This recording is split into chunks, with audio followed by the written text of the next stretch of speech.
ka jūs nevarat izlemt, kura Philips zobirste jums ir piemērotākā, tad īsumā ir tāds 3 svarīgākās lietas. Pirmā lieta jāsaprot, ka visām zobirstēm ir vienāda maksimālā jauda. Šie te cipari 3000, 6000, 9000 un tā tālāk. Tā nav viņa jauda, tas vienkārši modeļa nosaukums.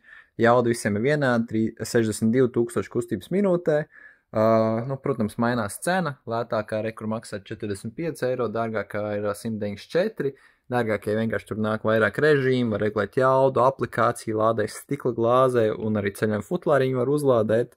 Otrā lieta tāda, ka jebkurš uzgals der jebkurai birstei, kaut vai pieaugušo uz bērnu birstas uz pieaugušo birstas un tā tālāk. Un, ja jums ir nepieciešams ceļojuma futlārs, tad Philips oriģināli atsevišķi viņus nepiedāvā nopirkt. Ja komplektā viņš bija iekšā, tad bija. Ja nopirkāt bez, tad oriģinālos nevar viņām atsevišķi piepirkt klāt. Bet mums tagad ir pieejami lūk šādi te neoriģinālie uzgaļi pa pieču rozā un zilā krāsā. Tur iekšā derēs pilnīgi jebkurš modelis, atskatot bērnu birstu. Bērnu birstu arī tur var ielikt, bet viņi nepārāk labi tur.